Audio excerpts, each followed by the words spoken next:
I want to share with you some really interesting things that have happened. You never know the impact you're going to have on another person.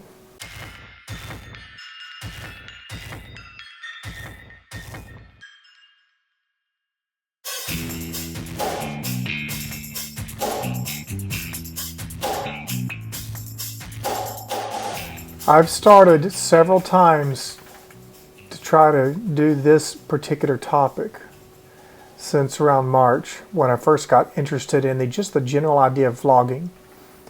And this topic of how somebody can impact another person is a special one to me. I've struggled with this for a variety of reasons.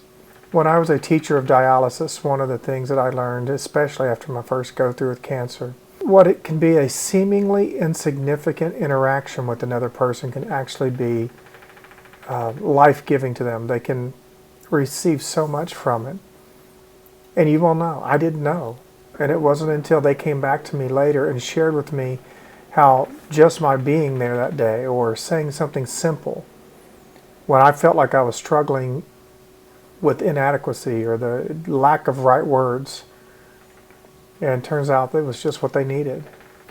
So the best way for me to share this with you is just to tell you how today's incidents got started. Since I had this first round with Burkitt's lymphoma in 2008, I've struggled a bit with some things, and I want to share with you what I wrote. I found it interesting that I went and shared it with my colleagues in the NICU. And that was interesting for me because it's a private group that we have for us going there. Mostly 99% is very simple stuff. We just, hey, anybody switch dates? That's all, virtually all it is. I need a date covered, and that's about it. So it's not really a social thing, it's just a function. But behind the scenes, I wanted to thank them for some things. And so I want to read to you when I shared the video about family and friends make a difference. And here's what I wrote to him. I said, I'll try not to do this much, but I felt it necessary to peek inside of here and share my specific updates and thoughts with the NICU group.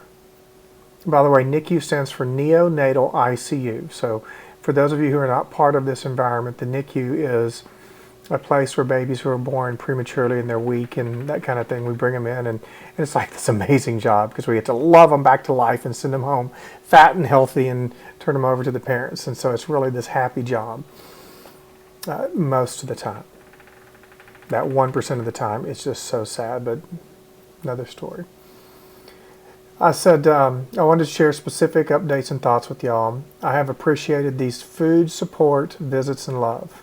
It means much more to me than I can ever tell you in printed words. The coordination of financial funding has been phenomenal. I cannot adequately express in words the generosity in financial and emotional support that has been conveyed through your selfless actions. Every little word, thought, and conveyance has been read and reread. I've read it over and over. And I really have, more than you know, because visitors only come and go as they can with their schedule, and that just leaves me sitting here. This is the heart of what I want y'all to hear. And this is when I say you don't really know how you're going to impact somebody. I sometimes felt I have squandered my recovery from the last time with cancer. By this I mean I did not write a book. I did not go on a speaking tour. I didn't go attend American Cancer Society events or these Leukemia Lymphoma Society events. I didn't hit the Twitter pages. I didn't hit fundraisers. I didn't go out with big education efforts. I seemed to crawl into this small space, mostly cyber or phone, and connect one-on-one with others. I was typing out or speaking out words of encouragement. And I thought, okay, this is worthwhile.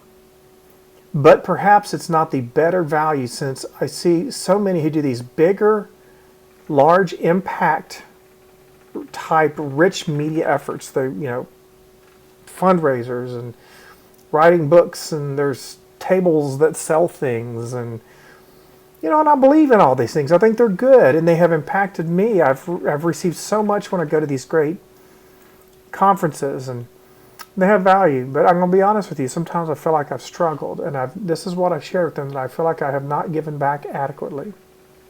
So again, keep in context, this is all of me just sharing my heart to my NICU buddies. And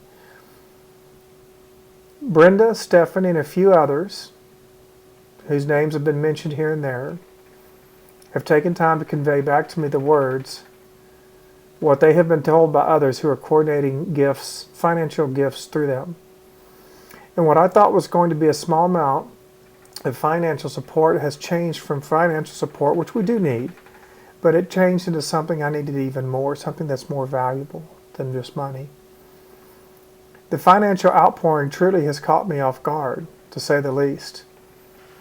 And what's happening today is I sat here and I've struggled with, what have I done with my life to honor Him, to honor God, to honor my family? What have I done with this? Probably the greatest struggle I'd ever been through up till right now was 2008 with my initial battle with cancer, Burkitt's lymphoma. And guess what's happening right now as we speak? I am hearing that all those little individual conversations I had online, on the phone, as I drove with my wife somewhere, and I had to have to tell her I'd be off the phone in a bit, or I'd be laying on the couch talking to a grieving widow or a sister-in-law of somebody I've never met, who in so many ways it seemed minor to me then.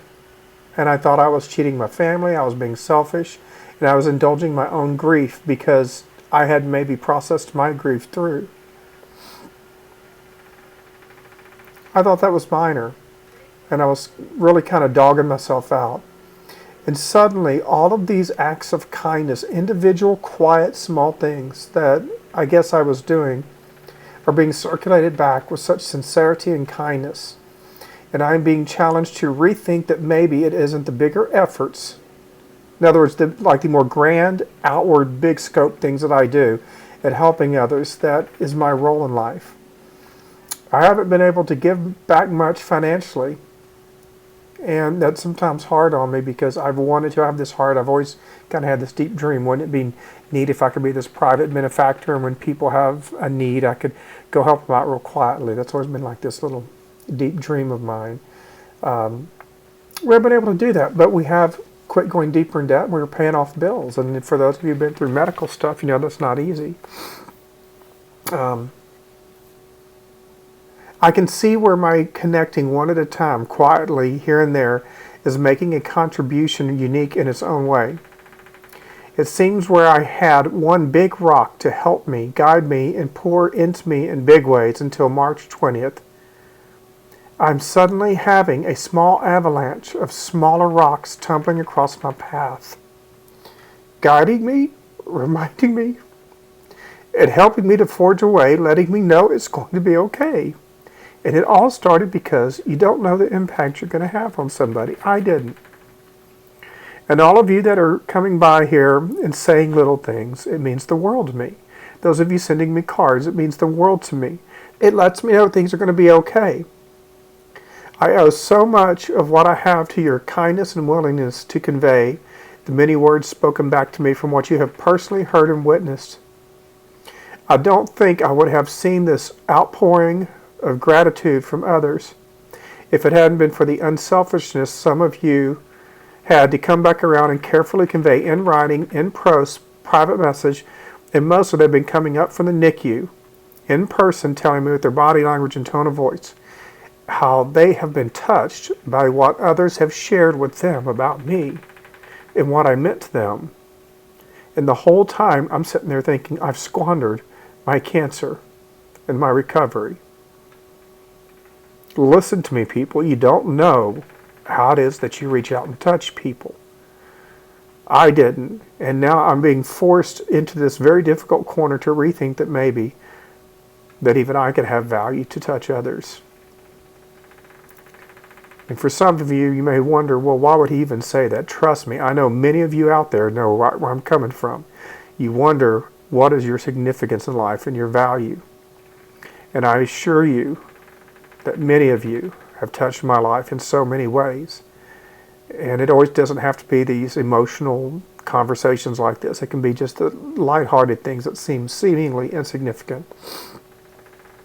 Thank you, thank you, thank you. Never ever discount the small things you do to touch somebody else. You just don't know how significant that can really be to a person. And how someone stores it up as a moment of treasure deep in their soul. So bless you all for all that you do.